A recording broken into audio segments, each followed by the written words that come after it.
What screams I have rich parents.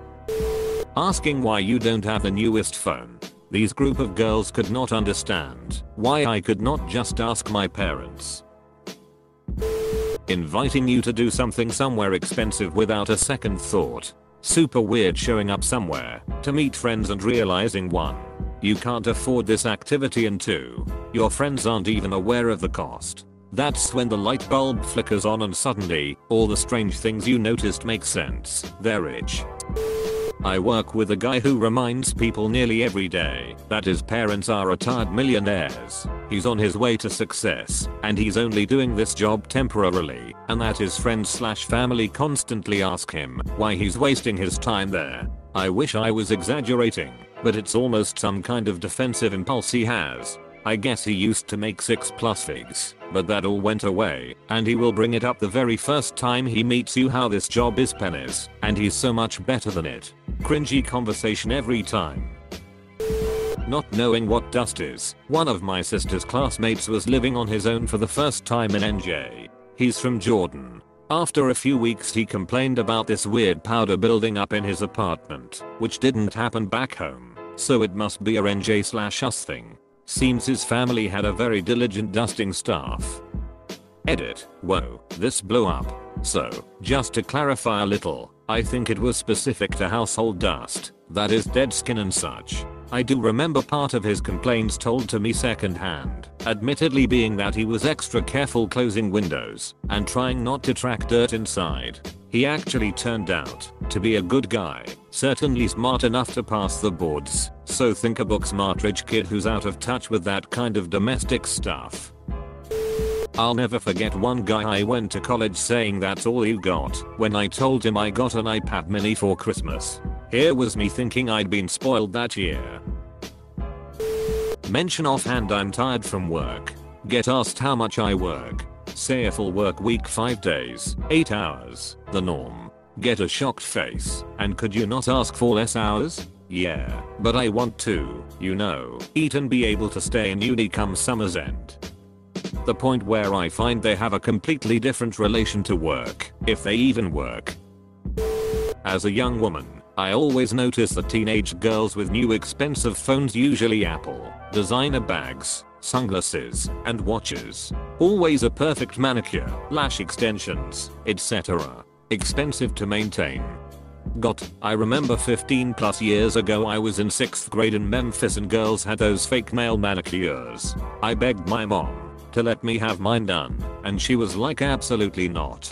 I was so pissed. We moved shortly after that to a small farming community 8 hours away and no one had them done. I'm a grown-ass woman now, and I don't go to nail salons because the upkeep is too much. I can't believe parents were spending that on their 12-year-olds. I knew a family that bought their kids a brand new Mercedes of their choice under $100K for their 16th birthday. They had like 6 kids. Well, a thing that screamed that to me about my so was when he casually mentioned he had been to every single Disneyland in the world, as if it was a totally normal thing. Being 17 and having a fancy ducking car that you can barely drive without crashing. Source: went to private school for a few years. They're profiled in top 10 entrepreneurs under 30. I lived in Cambridge, Massachusetts, and there are all these local weekly mags that do a variation of this story. Basically rich kids getting profiled for having a website, a sunny office with ultra modern furniture, and promises to disrupt some industry. I don't think you're going to shock the world with your machine learning internet marketing platform there, Alexander. Graduating from a prestigious private university with minimal scholarships, no financial aid, and no debt. Living alone in a nice apartment while still in college with no income, except for the occasional paycheck from being paid to browse the web. This was during the dot-com bubble. Starting a business for 2 years and not making a penny. Living alone and eating out all the time despite living in a high cost of living area and spending over half of official monthly income on rent. Having 2 cars without ever personally purchasing a car. More like I have a rich family, but when asked how they afford tuition they said the trick is just write a bunch of letters to your family asking for a little contribution for college. It may only be a few thousand from Aunt Lau, a couple thousand from Uncle John, and not seem like a lot at first, but eventually it adds up. If I did that, I'd probably get $20 from one relative, maybe $50 from another, and I'd be grateful. Can't imagine relatives casually throwing thousands at you like it's nothing. People whose family casually takes vacations every few months. One of my co-workers is a university student studying to be a vet tech, and in the 6 months or so I have known her, she has been to Greenland, Disney World, and Germany, each for about 2 weeks. We live in a remote northern Ontario city in Canada. Owning a horse/multiple horses along with all the luxury accessories and riding gear. And of course, daddy has paid for it all. A lot of equestrian events consist of rich girls parading around in designer riding gear on their expensive purebred horse. Edit. I'm well aware that you don't need to be rich to own a horse, but it helps. From private read is classy, but still open to normal people to school.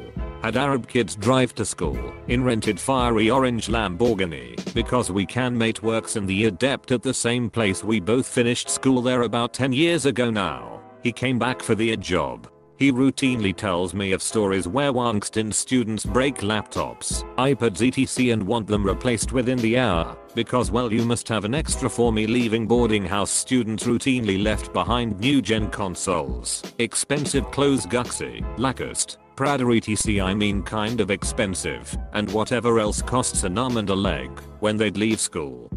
Because it was easier to do so, boarders could get single room on some occasions, because they didn't want to share a room with another student, would be picked up at lunch by a driver, and eat at home, while the rest of us ate in the cafeteria. Edit. Forgot my favorite. Shouting matches between who had the best. My dad owns his school was /is CDL, in Switzerland. He's the CEO of a tech startup, and lives the lifestyle of a successful young CEO. Always smart, casual, nice car. Man, I'm so busy all the time. Dinners in high-end restaurants, Instagram pics in expensive clubs. Work hard, play hard. But his startup hasn't actually released anything. When you roll up in the school parking lot with a brand new car, but you don't work. When you get a new set of nails every other week, but don't have a job. When your outfit costs more than my entire goddamn school wardrobe. When you get pissed at your mom for not giving you enough to buy a sweater after school, so you tell her to bring you more, and continue to be half rich, half brat. This wasn't me but my friend. She was having financial difficulty paying her therapist, so the therapist asks her, why don't your parents pay for your therapy? My friend was in her late 20s, but she stopped going to that therapist. I was out with a bunch of friends once, and we got chucked out of a club for something we honestly deserved. One bloke, friend of a friend, started taking photos of the bouncers on his phone saying I'm documenting all of this, you know, demanding to see their ID badges, and genuinely said the phrase, don't you know who I am? Dude, you are a random student in their 20s on a night out in a city with thousands of students in their 20s. No, he does not know who you are. He does not care who you are. And, frankly, who you are should not make any difference to the way you are treated by a licensed bouncer when they are doing their job. They should throw out the Queen of England if she broke the rules.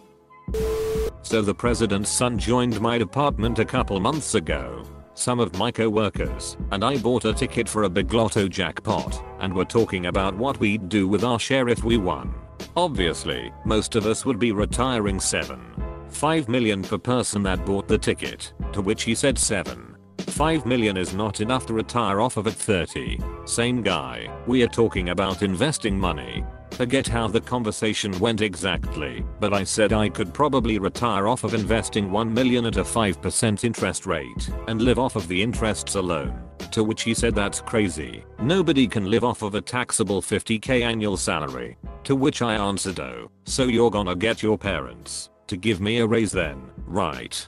Because that means I can't live with my current salary. He's a nice guy overall, but damn, there's a real life money disconnect there. I did nothing interesting in high school, had mediocre test scores, yet I have a degree with no debt. Edit. I should have put quotes around this. I have $50k in student loans. I was answering the question, not speaking from experience. When I was in uni, I told my partner that I was really behind on my end of a project because I just worked 4 12-hour shifts in a row. She had her jaw dropped and asked me why on earth I'd worked that much. My reply was that I needed money. Hers was, why don't you just ask your parents for some instead of working? In my area it's brand new lifted diesel trucks with huge off-road tires on them, and not even the implication of dirt on the truck. Usually also has a tractor logo and a gun related decal on it too. Probably carrying a 4-wheeler. The super well traveled kid. The teacher starts pointing around the classroom globe about who's been where, and that one kid's been everywhere, and talks about how smart it made him or her about the world. You all should seriously do it. When I was putting myself through college and was struggling to come up with money for the new semester, a roommate of mine asked me, why don't you just write them a check? I told her, to what bank account am I gonna write them a check? She didn't get it. She acted like I was so stupid that I couldn't just solve the problem with a piece of paper. I'm still mad about it. I once knew a guy who just dropped English random coins/notes on the streets. When we were in Spain, maybe the poor people will be excited when they pick them up, only to be disappointed when they realize they can't use it. Apostrophe. Constantly breaking and losing iPhones and not caring one bit. Young Chinese girl at work has gone through 4 iPhone X's already and doesn't care. I knew a rich kid in high school who had a fancy sports car, but it wasn't just that. He drove it in such a way that it was clear he knew his parents would buy him a new one if he wrecked that one. Parents/grandparents have bought them everything, always including car, home, and pays for their wife and child, and then that person bitches about people on Snap and welfare being lazy and how being poor is a decision. I was really poor in college and got a job making about $75 every 2 weeks. Didn't drive my car unless going home for a holiday break. Ate out once every Monday for a $2 bean burrito at a Chilibertus. Didn't have a place to live for the first 2 weeks of the second semester due to some confusion with the renter, who also didn't give me my $500 deposit. You get the point. Anyways, I lived with a lot of baseball players from California. They couldn't make the university teams, so they played at a cheap out-of-state 2-year college. At the end of each semester, they would throw out all their clothes in a large dumpster in the parking lot near the dorms. I, wearing my clothes still from freshman year in high school, would dumpster dive for those clothes. Loved it. Free, hardly worn, brand name clothing.